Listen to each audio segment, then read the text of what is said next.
ایک بدو آئے، ایک صحابی آئے، یا رسول اللہ میرا باپ میرے مال کو خرچ کر دیتا ہے، مجھ سے پوچھتا نہیں ہے۔ تو آپ نے کہا بلاؤ اسے۔ ان کو جب بلایا گیا تو اس نے پوچھا کیوں بلا رہے ہیں؟ کہ تیرے بیٹے نے شکایت کی ہے۔ تو ان کو اتنا دکھ ہوا، انہوں نے چند اشعار پڑھے دل ہی دل میں، زبان پہ نہیں، دل ہی دل میں، اور مجلس میں آ گئے۔ جب پہنچے دربار رسالت تو جبریل آئے ہوئے، یا رسول اللہ اللہ تعالیٰ کہہ رہے ہیں اس کا مسئلہ بعد میں سنیں، اس سے کہیں وہ شعر سنا جو تو نے بیٹے کے گلے میں کہے ہیں، اور اب تیری زبان سے ادا نہیں ہوئے پر تیرے اللہ نے سنے۔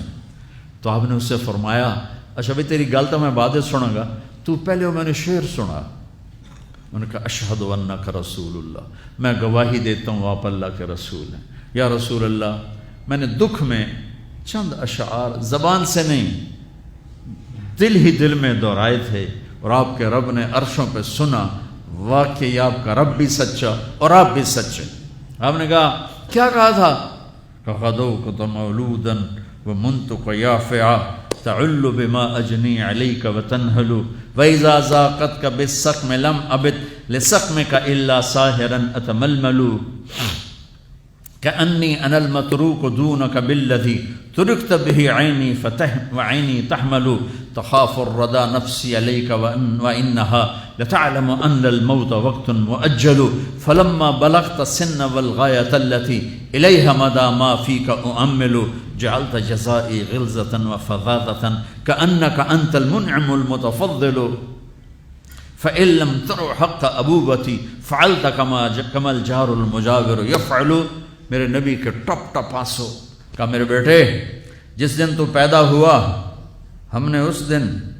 اپنی ذات کے لیے جینا چھوڑ دیا، ہم نے تیرے لیے زندگی کا سفر شروع کیا، تجھے ٹھنڈی چھاؤں میں بٹھانے کے لیے گرم ہواؤں سے لڑا، تمہیں ٹھنڈی ہواؤں سے بچانے کے لیے برفانی راتوں میں کام کیا، تیری ایک مسکراہٹ دیکھنے کے لیے ساری ساری رات تڑپا، ساری ساری رات اپنے آپ کو کوہلو کے بیل کی طرح اپنی ساری جوانی کا رس نچوڑ کے تیری ہڈیوں میں ڈال دیا۔ میں بوڑھا ہوتا گیا، تو پروان چڑھتا گیا، میری کمر جھک گئی، تیری کمر اٹھ گئی، میری ٹانگوں سے جان نکل گئی، تیری ٹانگیں مضبوط ہو گئیں، میرے ہاتھ کانپنے لگے، تیرے ہاتھ مضبوط ہوئے، میں لڑکھڑانے لگا، تو اترانے لگا، تو مجھے خیال آیا کہ جیسے میں اس کے لیے دھکے کھاتا تھا، اس کی زندگی کی دعائیں مانگتا تھا، اس کے لیے تڑپتا تھا،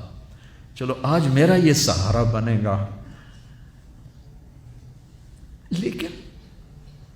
جب تجھ میں جوانی کی لہر دوڑی اور مجھے بڑھاپے نے کھا لیا، جب جوانی میں تجھ میں رنگ بھرا اور بڑھاپے نے میرے رنگ چھین لیے، جب جوانی تجھے سیدھا کیا بڑھاپے نے مجھے ٹیڑھا کر دیا، کمر جھکا دی، تو ایک دم تو مجھے ایسے گھور کے دیکھنے لگا، تیری آنکھیں ماتھے پہ چڑھ گئیں اور تو مجھے یوں دیکھنے لگا جیسے میں نوکر ہوں تو باپ تو مالک۔ تو میں نے اپنی 30 سالہ زندگی کو جھٹلا دیا کہ ہاں میں باپ نہیں ہوں، میں نوکر ہوں، یہ میرا سردار ہے، اگر یہ بیٹا ہوتا تو یوں تو نہ کرتا۔ اس نے میری راتوں کے تڑپنے کو بھلایا، میرے گرمی سردی سے لڑنے کو بھلایا، کولو کے بیل کی طرح